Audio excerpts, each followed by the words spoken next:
What is up, everybody? Welcome back to the channel. Welcome back to DVDs, Nuts, and Popcorn. You are riding with Tight White. Yes, I got a big-ass box of DVDs and Blu-ray magic to show off to you guys.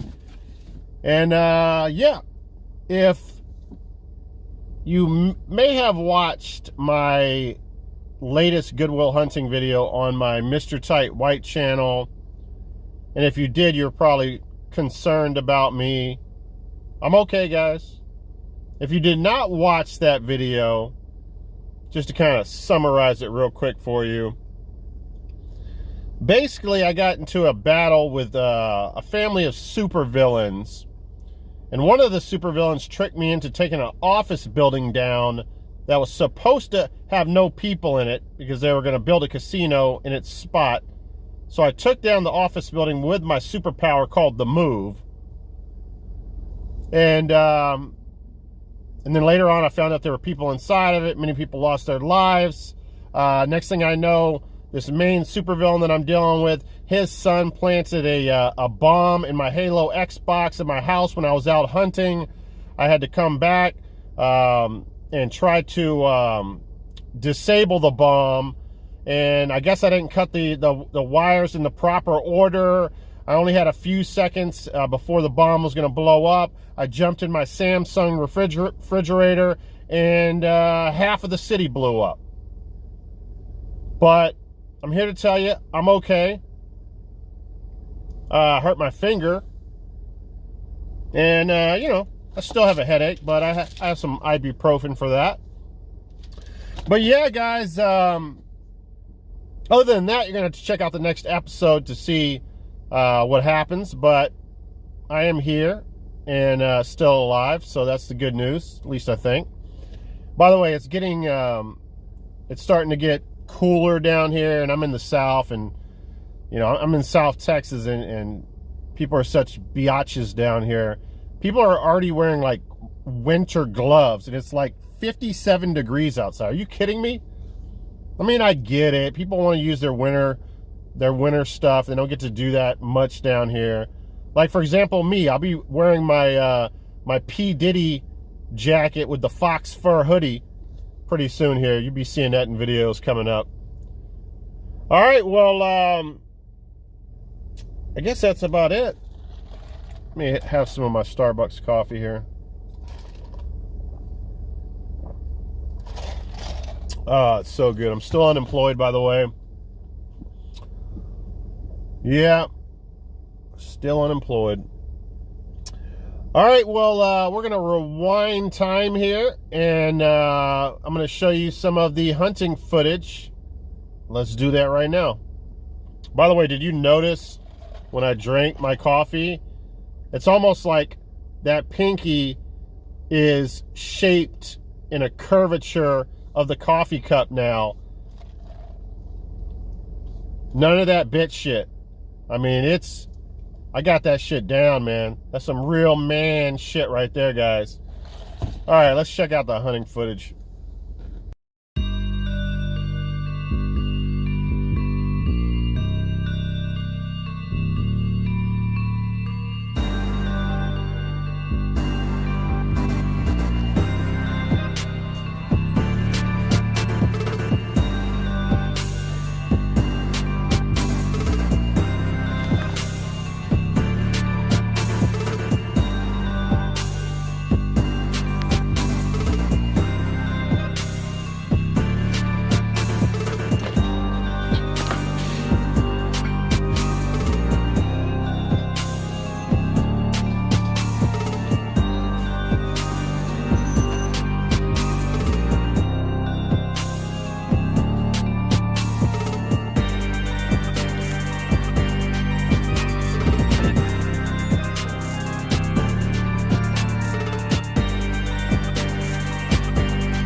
put dicks in me.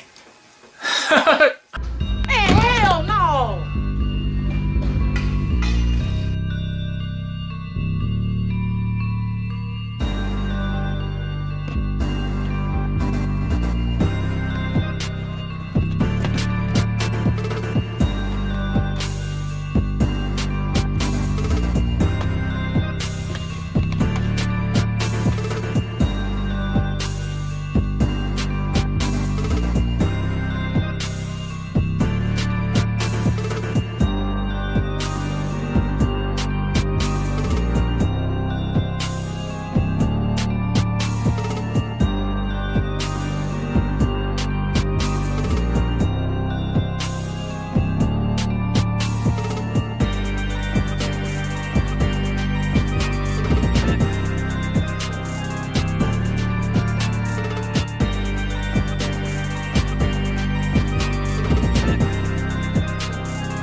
But yeah, that guy sucks, that tight white dude. He commented on my video too and just being a douchebag. And I'm like, He a compliment. He's awesome. I like him. All right, let's get into the box here.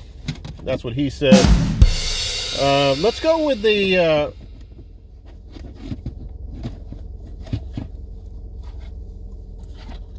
my brother from another mother, Retro Tiburon, sent me another package, guys. So let's go over the movies that he sent me. 4 movies, 2 Blu-rays, and 2 DVDs. Very kind of him. A gentleman and a scholar he is. Let's go ahead and let's go from worst to best. Well, no, I really can't say that because let's just do the DVDs first, because I haven't watched one of these movies, and it's going to be this movie right here, Fatal Kiss. The artwork on it absolutely looks like trash. I mean, that is a terrible cover for a movie. Now, I actually watched a documentary. Not a documentary. I watched a YouTube video where the director was talking about making the movie, and it seems like he's a passionate guy. And I think sometimes we forget, like, when we shit all over movies, we that, you know, some of these movies that people make, they're, you know, their life's dream. Like, they put everything into these movies, and someone like myself comes along and just drops a huge turd on. So, I mean, the guy seems like, I don't know. I mean, it's probably not going to be great, but I can't judge it until I see it. But the overall point is, a lot of these movies that, even the trash movies, it takes a lot of work to make a movie. I mean, I just made like a sort of a movie I talked about in the beginning of this video on my Mr. Tight White channel, or a movie surrounding video game hunting. And that took a lot of damn work. I couldn't imagine putting together a full, you know, feature film. So, you know, a little bit of levity there. But anyway, have not seen it. It's obviously a vampire movie, and I'm definitely going to check it out. See, I mean, it got kind of down the middle reviews on IMDb. I think it was like a 5 rating, which is not bad for a, you know, a small budget indie release. All right, next up, I watched this last night. This is Night Feeders. I don't know why I forgot the name of it. So this is called Night Feeders, guys. I thought the movie The Suckling that we actually talked about in the last video, actually Tiburon sent me The Suckling, but I thought The Suckling had really bad dialogue. But I could excuse The Suckling's dialogue because the actual monster and the practical effects in that movie, and also the concept behind the movie, was freaking awesome. This movie has some of the worst dialogue of any movie I've ever seen, but then it doesn't have a cool creature. It has, you know, PC CGI effects in it that are just horrible. And the premise has been in a million movies. Aliens come crashing down and, you know, to the planet and start trying to kill us. I mean, you know, I wish I could say it was better. It's got a really cool cover, I think, here. But what was the movie that we talked about in the last video that had that really cool cover? I bought it in a multi-pack. I can't think of it right now. Maybe the editing Mr. Tight White will chime in right now, or not. But anyway, very cool cover. I can see why people purchased this. If you saw this at your Blockbuster back in the day, Hollywood Video, you're definitely going to grab this. Some of the dialogue was so bad that it was funny, but it just wasn't enough of that. And again, the CGI, you know, computer graphics was horrible in this movie. All right, now, both of these are just awesome gifts that he gave me. He actually took, I've heard of Razorback, and I've been meaning to get around to watching it, but one of the first live streams, and by the way, Tiburon's a co-host on my live streams that I do on my Mr. Tight White channel, where we talk about horror movies, we rank horror movies, we review horror movies, which, by the way, I'm probably going to go away after this year ends. I'm probably not going to do those live streams on that channel because that's a video game audience mainly.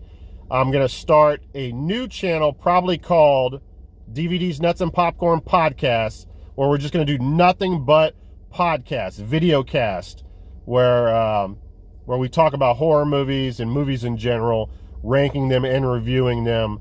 So once that happens, I'm going to ask you guys to go over there and subscribe to that channel and hopefully build an audience organically, instead of force-feeding my video game world horror stuff, and most of them don't care about that. All right, next up here. So anyway, back to what I was saying. He was hyping this on one of the early streams. This is an Outback. Yeah, this is an Outback. Why the hell can I think what the Australia? This is an Australian film, Razorback. And the cinematography in this is so well done, man. And I watched mine on Tubi, or I watched the movie on Tubi. And sometimes when you watch stuff on Tubi, there's bad transfers on there. So this is the Blu-ray. So I need to check this one out. It might even be, it's probably going to be a better transfer than the one I watched on Tubi.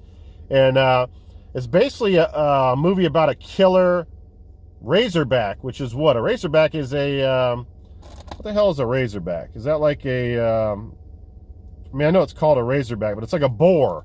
That's what it is. It's like a boar. It's like a killer boar. And I remember Steven Spielberg, or I read somewhere Steven Spielberg was amazed by what he could do with the cinematography and with the boar. And so he was highly impressed with this movie. So yeah, really cool Australian flick. I definitely recommend it. I was a little bit tipsy that night I watched it, so I need to watch it again on this transfer. And so I look forward to that. All right, next up, this is a really cool one right here, man. Hell Comes to Frogtown with Rowdy Roddy Piper. I grew up watching him in wrestling. He's awesome, man. Obviously, he was in the classic They Live. Was it They Live? The one with the John Carpenter one where they got the glasses and they see the, they can see that you're an alien. Classic movie. Basically, Rowdy Roddy Piper. I wish he was in more movies. He's really good. He's the last man. He's the last fertile man on Earth. And the government finds out about this. And they basically put a chastity belt on him because they only want him having sex with virgins, and they're trying to repopulate the earth and stuff. And I can't remember why it's just virgins that they want him to do it. I can't remember the synopsis on that. But, you know, there's frog mutants in the movie, and they get all these virgins, and they lock them up. And they're going to take him there. He's going to run through all these virgins and stuff. But he's a good guy, so he tries to help the virgins escape. And it's in this post-apocalyptic world. It's like Mad Max in the Thunderdome, not the Terrordome. Mad Max in the Thunderdome meets, I was about to say Deuce Bigelow. No, meets Boogie Nights. It's kind of a weird cross comparison, but yeah, Boogie Nights meets Mad Max. Awesome film, man. Really cool. So those are great prizes right there. Not prizes, but those are great gifts right there. Definitely appreciate it. This is one of the, man, this might be the greatest ghetto classic movie of all time. Menace to Society. I got the Blu-ray of this. By the way, so this was, I got this for like 75 cents after I got the 75 cents off, or the 75% off on it. This has Jada Pinkett in it, LL Cool J's girl, or is it his girl? They like doing some freaky stuff apparently. But anyway, this was supposed to have Tupac in it.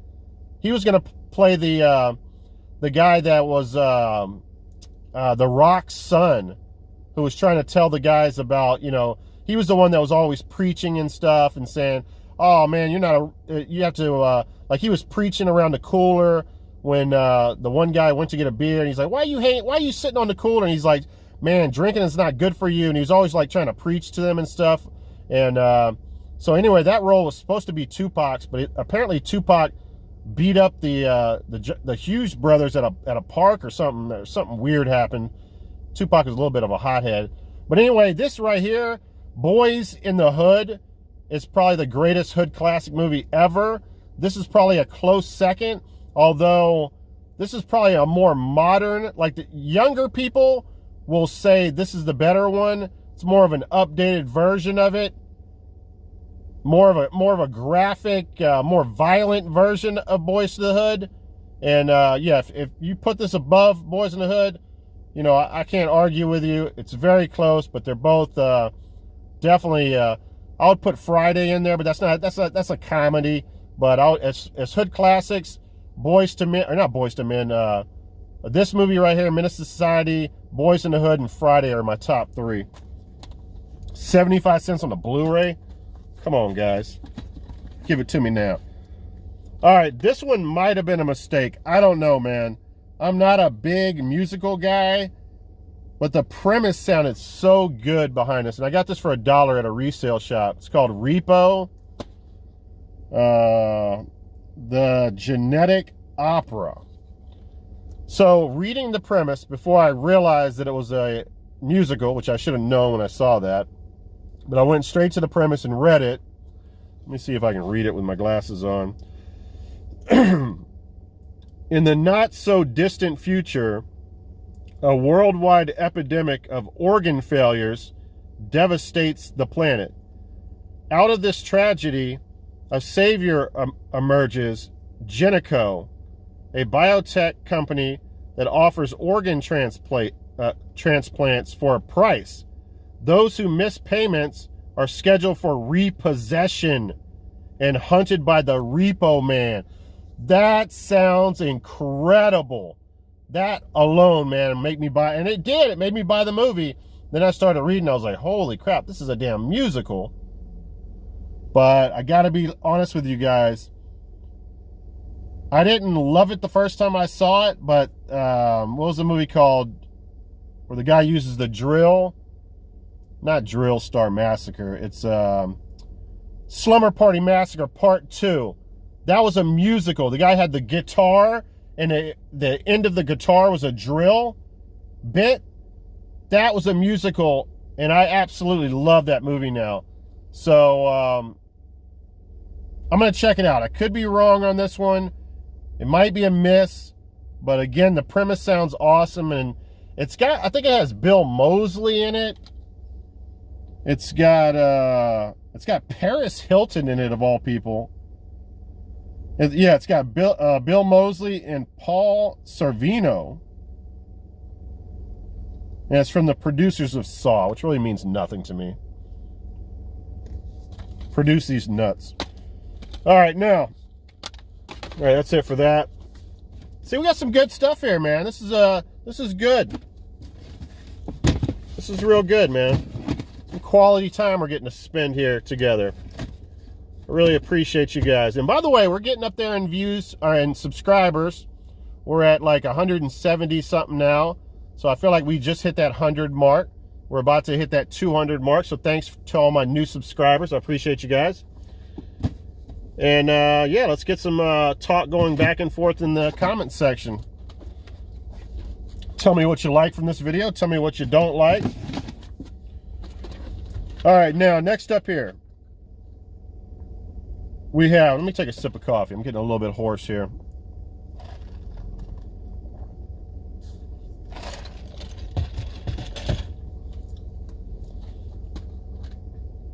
All right, next up here, I got this for under $1 as well. The I Spit on Your Grave trilogy. Now, this does not have the classic, or people call the classic, or the OG film, which I believe came out in the late 70s. Correct me if I'm wrong on that. A lot of people love that movie. It's good, and it has a real gritty, grainy look to it. It kind of reminds me of like Texas Chainsaw Massacre, the way that movie looks, the original. But,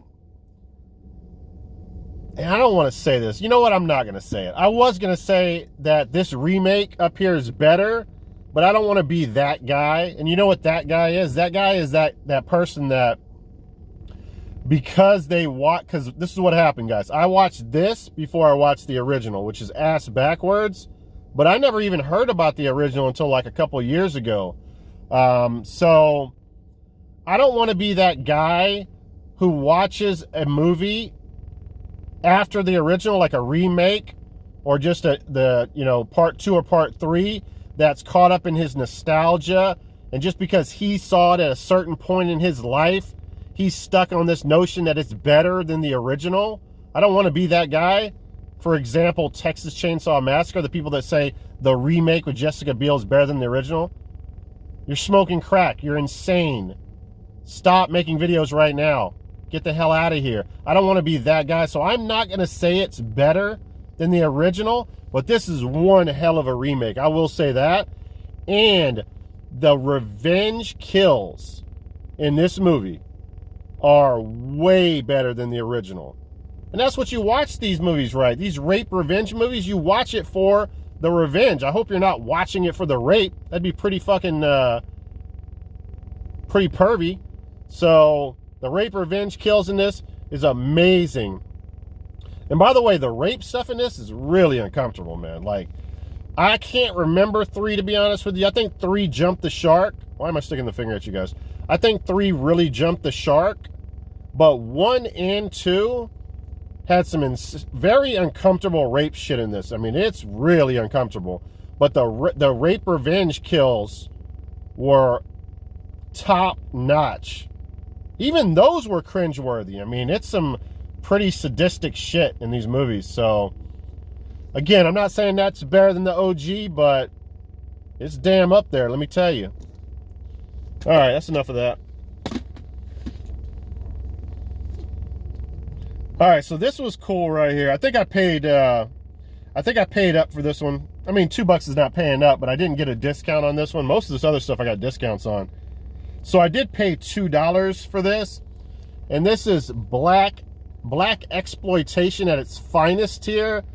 I'm a huge fan of Fred Williamson, man. Everything that Fred Williamson is in, I love. I think the only movie that he's in this one, unfortunately, I haven't seen the original Black Cobra, but he's in Black Cobra 2. Mean Joe Green of the Pittsburgh Steelers, I believe, is in this, which is pretty crazy. And yeah, man, it's just got a bunch of black exploitation films. Black Fist, The Black Six, Black Gestapo, and like I said, Black Cobra 2. And for $2, and man, look at the cover art on that. I mean, the cover art on that alone is worth picking up for $2. You cannot deny that. So I'm going to be honest with you guys. I have not watched a lot of black exploitation movies. I have watched, 1 or 2 here and there. Can't remember off the top of my head. But I'm interested in getting into... These movies didn't get the best reviews, but I think they're supposed to be cheesy and just like... well, I don't know how to explain it, but I really want to watch these movies. I think that I'm going to enjoy them for the most part. There's going to be a bad apple in there, I'm sure, but yeah, excited to watch these really cool movies, man. I love that cover art, man. It's so good. See, I don't know these other guys. These guys might be famous actors like Richard Lawson, Rod Perry. I can't remember them off the top of my head. But Fred Williamson for sure, man. Great actor. All right, this is really cool, man. Got this for $1 as well. I wrote a couple of notes on this. Check this out. The Criterion Collection, Fear and Loathing in Las Vegas, man. Look at that. Very, very cool. To get that for $1. You guys want to pause and check out the features on that.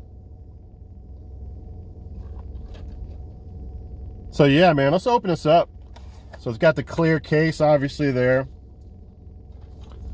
That artwork again. Not really much on the back there.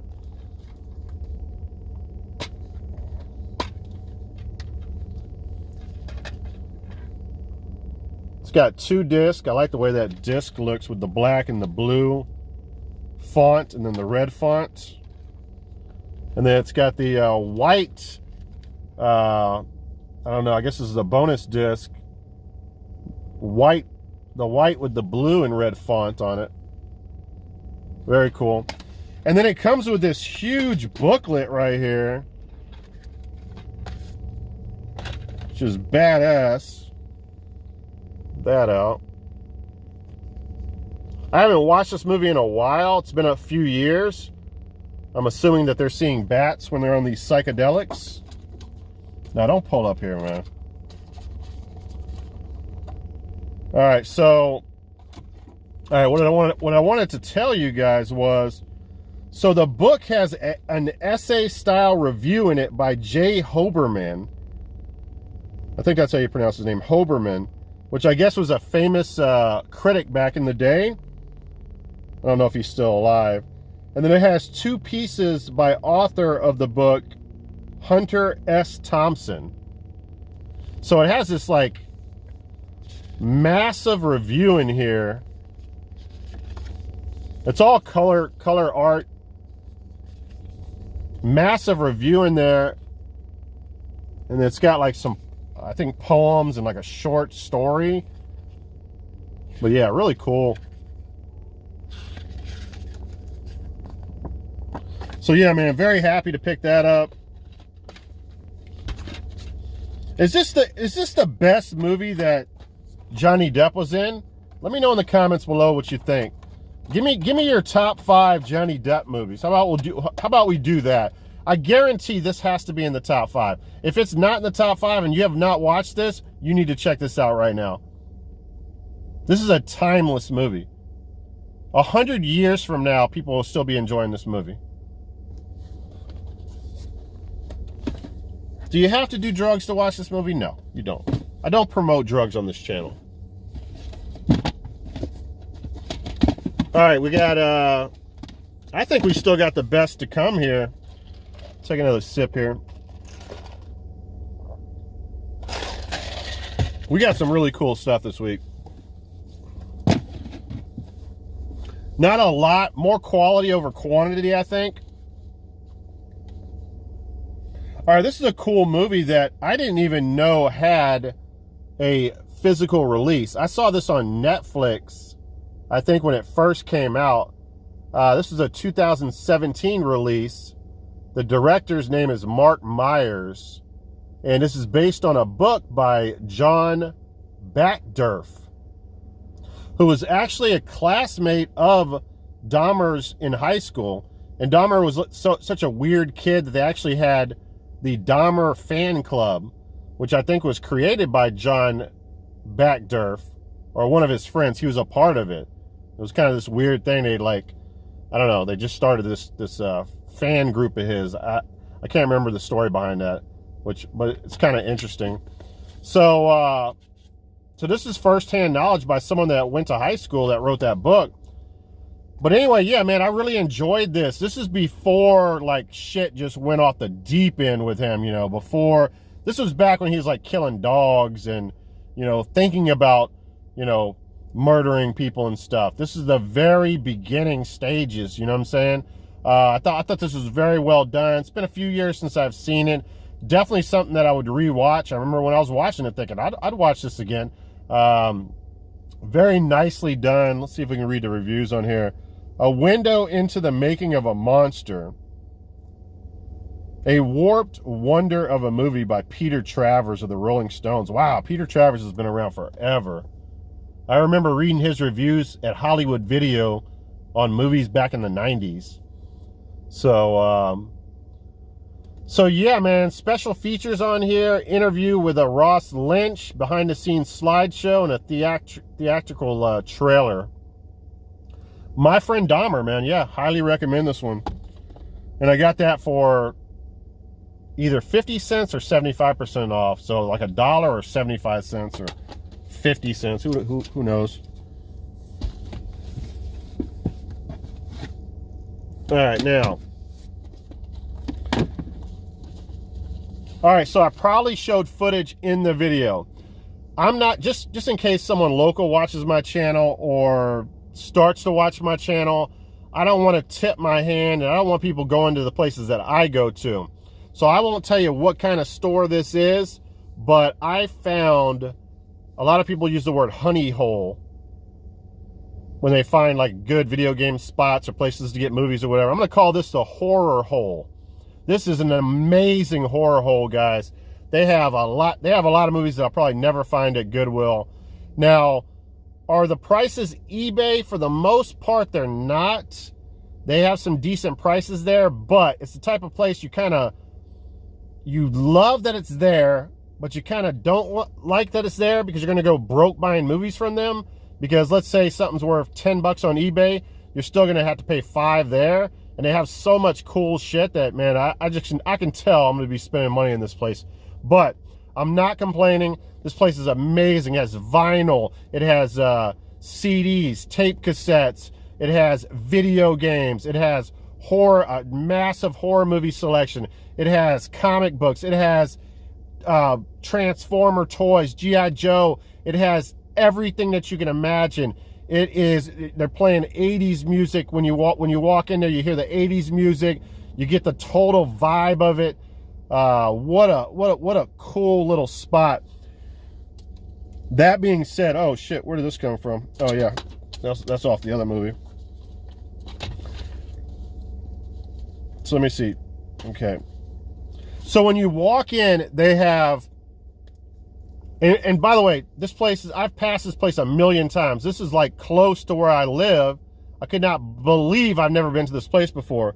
And I actually picked up 2 really cool video games, but I won't show this on this channel. I'll show it on my Mr. Tight White channel. So you have to check out my next Goodwill video game hunting video if you want to check that out on my Mr. Tight White channel.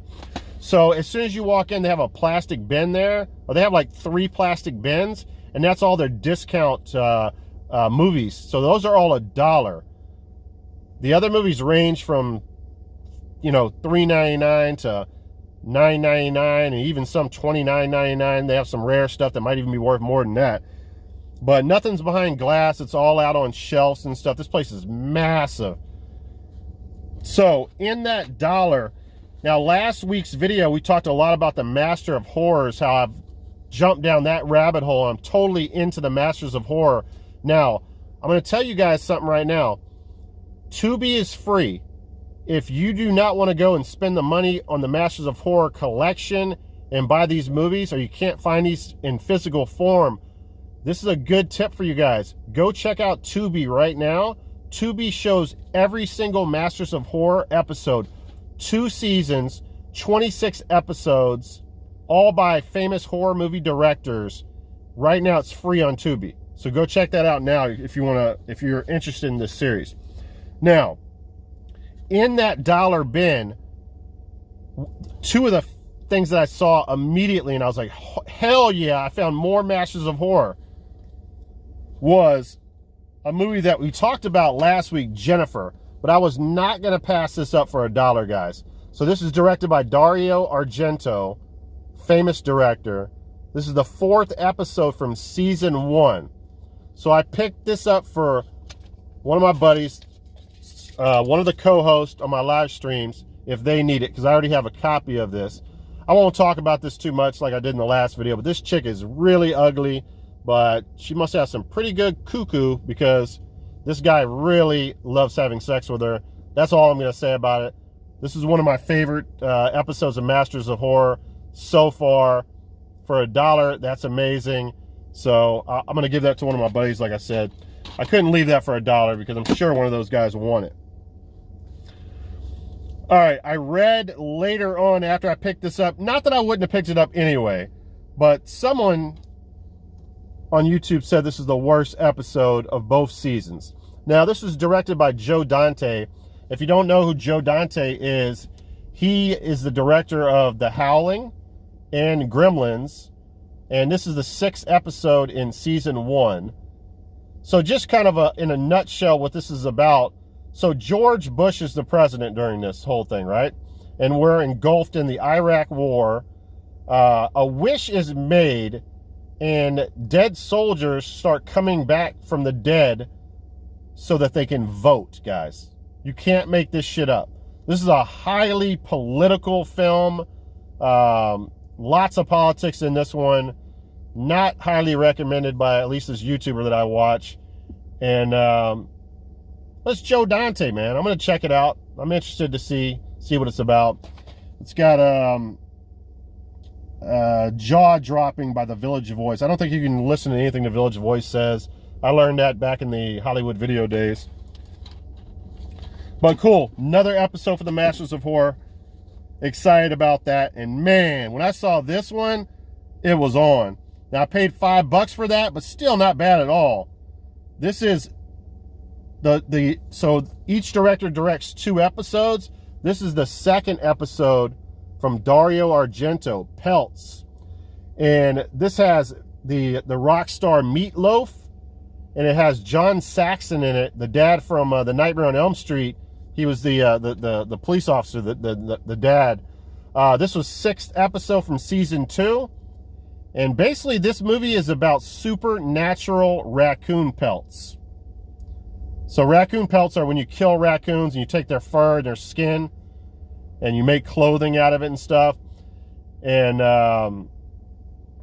Dario Argento doesn't really explain a lot in his movies. He kind of leaves it up for the imagination. So there's quite possibly a witch in this movie, and I'm a sucker for witches. She might be behind why these raccoons are evil, and there's this curse with them. But anyway, there's this trapper in the movie that goes onto this property that he's not supposed to go onto and kills all these raccoons, and cuts the fur up, has the pelts and stuff, and he's trying to sell them to this character Meatloaf. But these furs make you want to rub your skin against them. You're so attracted and obsessed with them. And once you do that, it drives you crazy. And you start self-mutilating yourself. You start murdering people. There's a lot of gore in this one, man. It's really a solid one. Definitely one of my favorites of all the episodes. Highly recommend this. Came with a slippity slip cover. Yeah, it's pretty sick shit.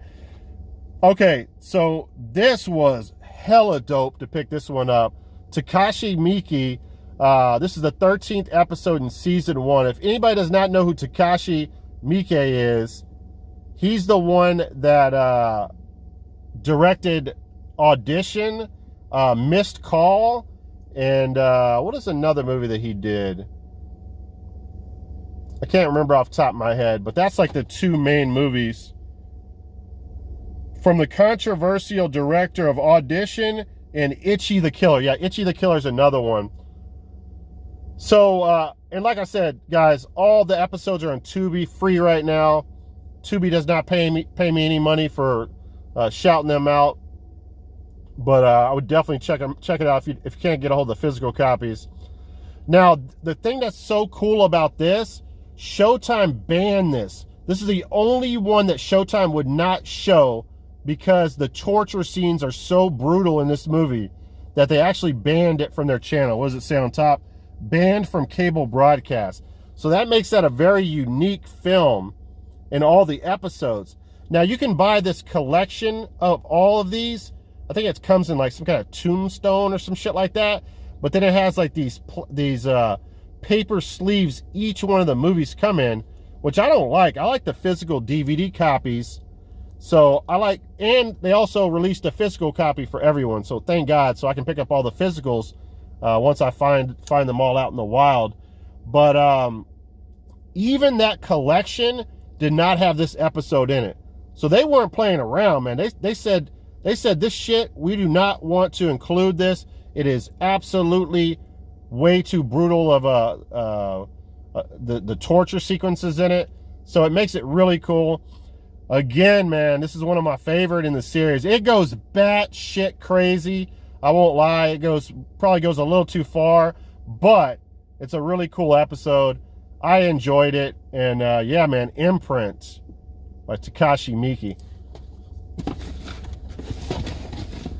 And that's it, guys. That's what I picked up this week, or the last few weeks. I wanted to get a video out to you guys because usually I take way too long between these videos. But once again, thank you, Retro Tiburon, for sending me those movies. Thank you to the new Horror Hole, and thank you to Goodwill. I hope you guys find everything that you're looking for out in the wild. Good luck out there hunting, and I'll talk to you guys in the next video. All right, later, guys.